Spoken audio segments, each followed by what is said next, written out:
Bom, hoje não tem como a gente fugir de comentar, né? Na verdade, a gente até já fez um comentário sobre isso, mas a reunião do Copom, que foi na semana passada, o comunicado saiu, né, na quarta-feira, e aí a alta da Selic de 150 basis points, saindo de 6,25 para 7,75. A gente, inclusive, né, Felipe, fizemos aí uma live no Instagram comentando um pouquinho sobre isso. Então, o meu Instagram está aparecendo aí na tela para vocês, né? @martinsinvestidor.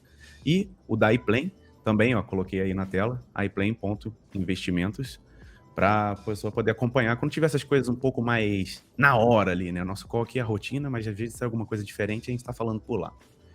Mas o comentário que eu quero fazer aqui é principalmente comparar, né, o que ele colocou de diferente, o que ele mudou aí dos comunicados, né? Tem um maquinário que faz isso aqui, né? Você sabe disso, Garran, que lê, né, programas de computador que lê isso aqui, vê quantas palavras se repetem, não sei o quê, vê um É monte de isso aí. coisa. Claro que eu não sou um programa de computador assim, mas a gente tenta ver algumas coisas que ele troca aí, né, para poder ver o que ele tá dando de direcionamento para frente, né? Então, além daquilo que já tá meio óbvio, digamos assim, que ele falou desse aumento de 150, falou que vai dar mais um, mas o que ele tá enxergando? Então eu coloquei esse quadrinho comparativo aqui com algumas frases que estão realmente nos comunicados, entre aspas, e outras que eu só dei uma resumida. Então, na primeira reunião, ele falava de dois fatores de risco para o crescimento das economias emergentes. Ele falava que era o crescimento na Ásia e o aperto monetário em outras economias, né? Então, à medida que a gente vai fazendo nosso aperto monetário aqui, outras economias também vão fazendo, e isso acaba competindo, né? Onde que o juros está melhor, né? Para eu poder colocar a minha grana. E agora, isso era na reunião de setembro. Na reunião agora de outubro, ele já colocou que o ambiente tem se tornado menos favorável, e a reação dos bancos centrais frente à maior persistência da inflação deve levar a um cenário mais desafiador para as economias emergentes. Então, ele já mostrou que está atento também ao que tem acontecido de inflação, não só nas emergentes, mas também na Europa, nos Estados Unidos, que os bancos centrais ainda não começaram a se mexer, mas à medida que você tem taxa de juros nos Estados Unidos subindo e aqui também, onde é que você prefere estar acompanhando, surfando taxa de juros, lá fora ou aqui dentro? Pensa no grande investidor. Ele prefere estar lá fora, numa moeda mais segura, num país mais seguro, mais estável. Então, isso acaba competindo pela grana, né, do investidor, a gente acaba perdendo nisso. O segundo comentário que eu destaquei, né, ele colocou: para o cenário perspectivo, o qual contempla uma robusta recuperação do crescimento econômico ao longo recuperação robusta do crescimento econômico ao longo do segundo semestre. Então, em setembro, ele estava bem otimista em relação ao crescimento, né, vai ser robusto e tudo mais. E aí agora já vem a coisa minguando um pouquinho, né? Indicadores divulgados desde a última reunião mostram uma evolução ligeiramente abaixo da esperada.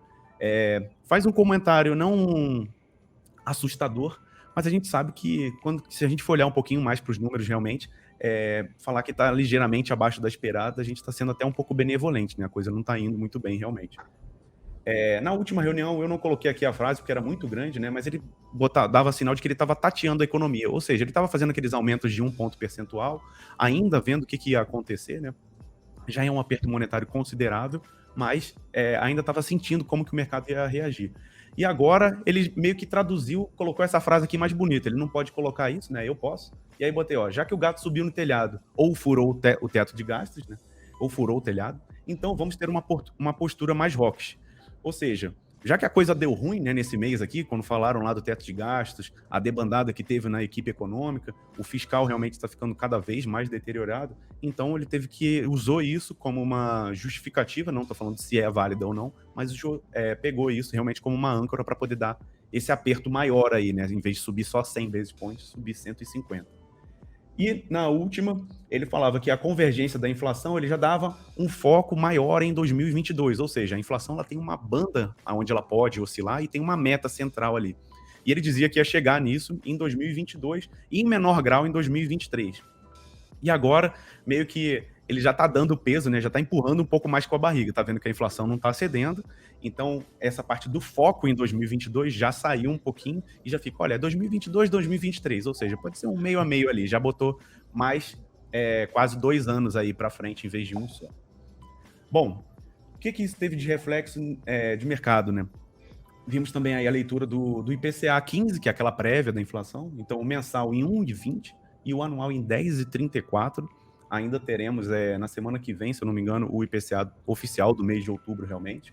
Aí é dia 10/11, então daqui a uma semana.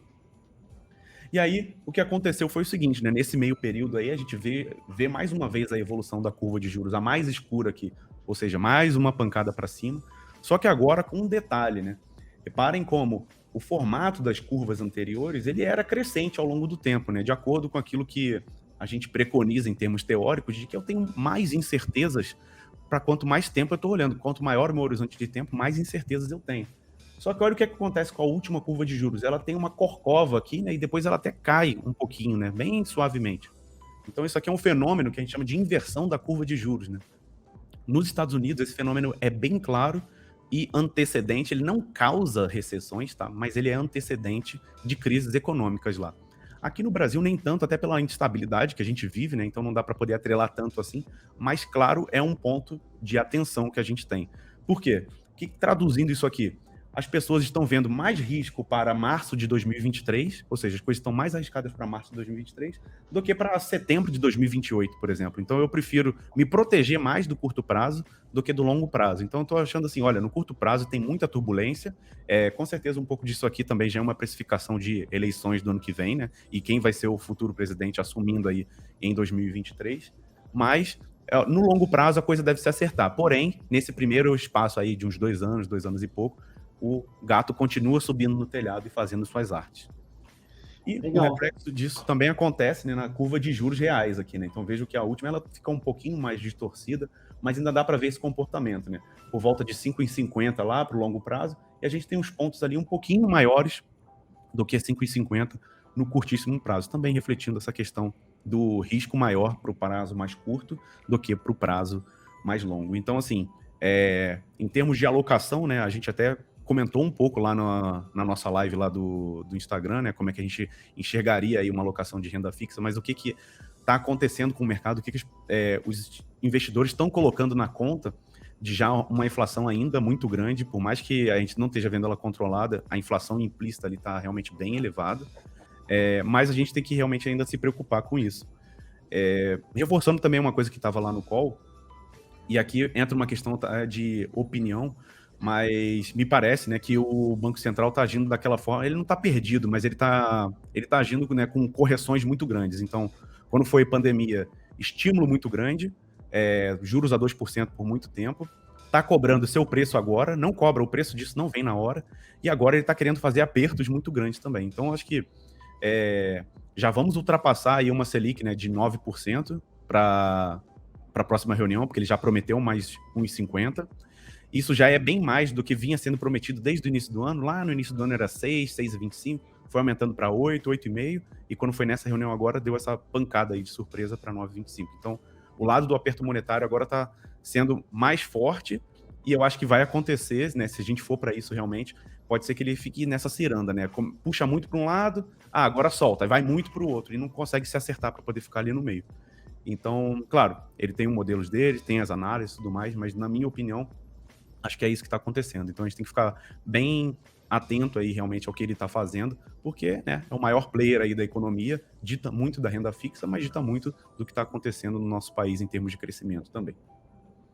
Agora, essa fletada aí na curva, ela acho que mostra bem como o mercado leu, né, esse movimento mais forte do Banco Central. Qual que é a sua opinião a respeito disso? Porque eu acho que o mercado falou, o Banco Central não está para brincadeira, vai puxar legal essa taxa no curto prazo, então o Selic deve subir forte. Com isso, talvez se contenha melhor a inflação no médio e longo, e contendo mais no médio e longo, vai ter espaço para essa Selic cair lá para 2025 em diante, né? Acho que esse movimento de fletada da curva talvez seja algo assim. Qual a sua visão? Eu fico na dúvida se é isso que você falou ou o próprio mercado pedindo mais aperto, né? Porque a gente comentou lá, né, que tinham alguns analistas e casas, né, colocando o aperto aí até dobro do que aconteceu, né? Em vez de 150, 300 basis points. O que é realmente muito exagerado. Então, eu fico nessa dúvida. Será que é realmente uma leitura que o mercado fez do Banco Central? Ou ele está clamando por isso, sabe? Ou ele está pedindo, né? E a forma dele sinalizar, é claro, nas negociações.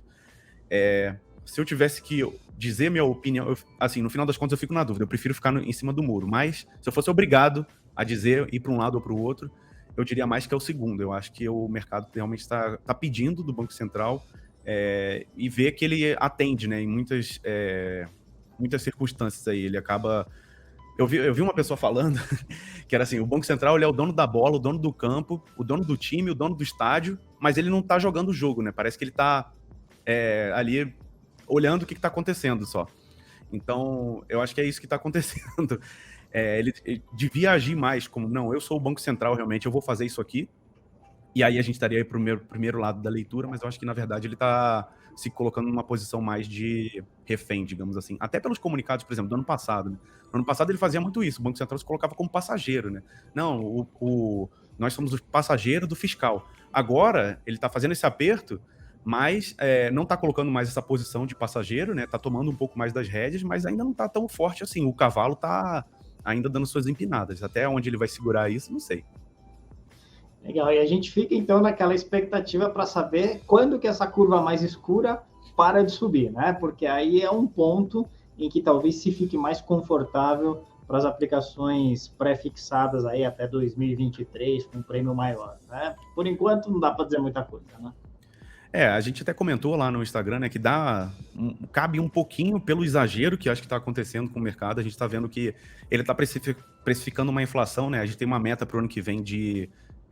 o Banco Central, na verdade, tem um modelo lá que vai dar 4 e alguma coisa, e o mercado está precificando coisa de 7 para o ano que vem, né? Então tá bem exagerado. Se quiser aproveitar desse movimento com uma pequena parte do capital, é possível, não tem problema nenhum. Claro, se couber no perfil de investidor e tudo mais, né? Porque isso aí a gente já não está mais fazendo alocação em renda fixa, a gente está tentando operar renda fixa, que dá para se fazer também.